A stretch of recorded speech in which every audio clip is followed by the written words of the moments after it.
Hi guys, following Jeremy Fragrance's recent video about alcohol, which I found very helpful, I just thought I'd give you my own tip. If you reach the point where you're lying face down on the floor and the room's spinning so much you still need to hold on, it's probably a good time to stop, at least until tomorrow night.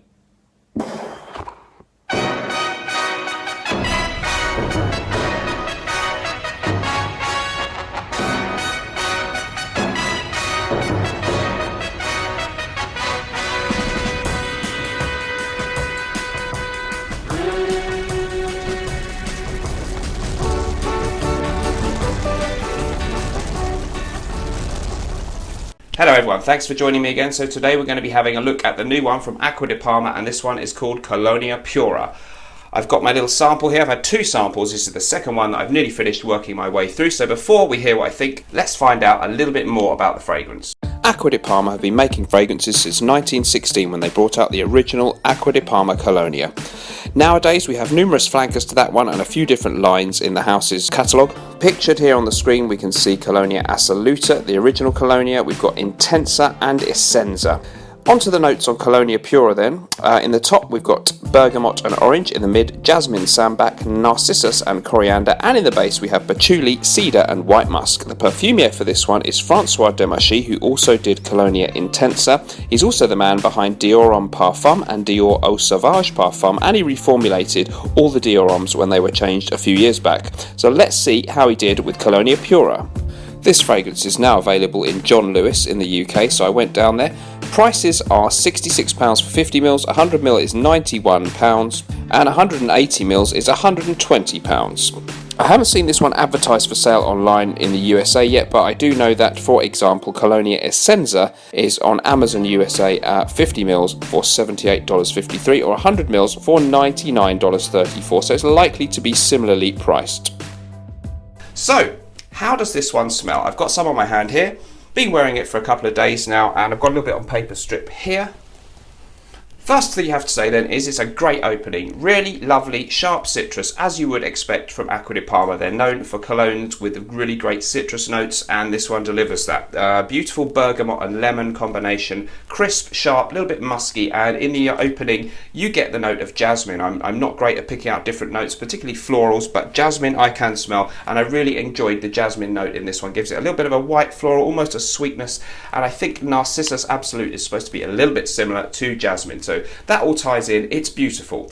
It's very unisex when you smell it. First of all, it's very crisp, very lemony, unlike some of the others that have some more manly kind of notes in there from the off, or particularly the original Colonia I think comes off a little bit masculine. This one is very much unisex for me, although the marketing seems to be aiming it very much at men with the images of the young dad there. As the fragrance develops, some of the other Colonias develop with a lot of aromatics. They're citrus aromatic type fragrances. So you get some herbal notes, you get oak moss, you might get basil or rosemary, some of these traditional masculine cologne citrus aromatic type of notes.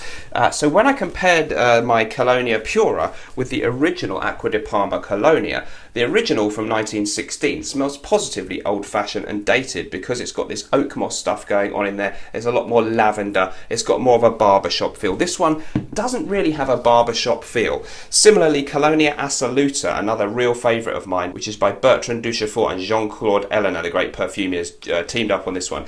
This one has a nice spicy pimento pepper note in there. It's got ylang ylang. It's got some really interesting rich notes, and it does come off, for some people, again, a little bit of a retro scent, maybe even a bit dated, but you sort of want that sometimes from an Acqua di Parma Colonia. So I really love Assoluta, and again, just a little bit sort of in the barbershop, old school kind of territory.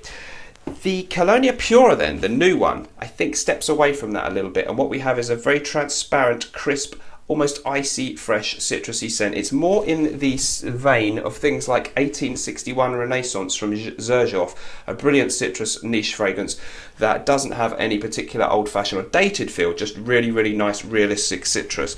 Colonia Pura reminds me a little bit more of that one, and perhaps also from Acqua di Parma's other line, Blue Mediterraneo. It's a bit like Bergamotto di Calabria.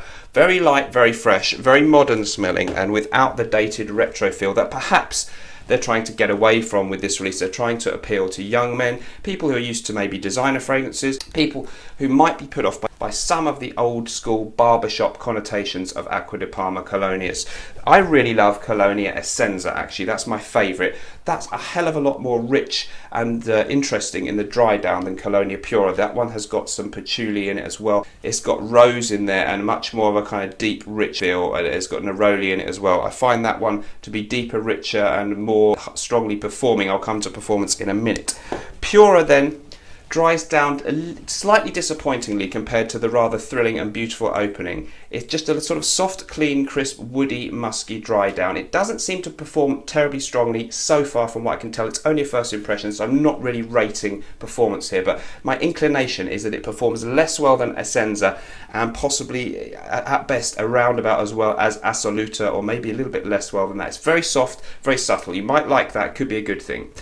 Crisp, clean, fresh and modern is what we get here. A little bit more classy smelling than some modern designer stuff. Some people have said there's an ambroxan note. I don't particularly get that typical designer ambroxan note, but there is just a nice fresh woodiness about the dry down on this one. It's been compared by some people to Bergamot 22 by Le Labo, so it's more in your modern, fresh niche, high quality citrus fragrance category. I don't think it's quite as good as Xerjoff 1861 or things like that. There are all kinds of other citrus fragrances from niche houses that you can compare this one to. The good thing about this one is it's relatively inexpensive, as we saw earlier in the video, and it's a really safe bet as a great all-rounder. No one can dislike this scent. I find it at this point in time a little bit less interesting. It captures my imagination a little bit less than some of the other Colonias. I think Colonia Intensa would be a good choice if you want a more modern smell that gets away from the old barbershop feel, but that one has some leather in it and benzoin, a little bit more rich, maybe more nighttime appropriate,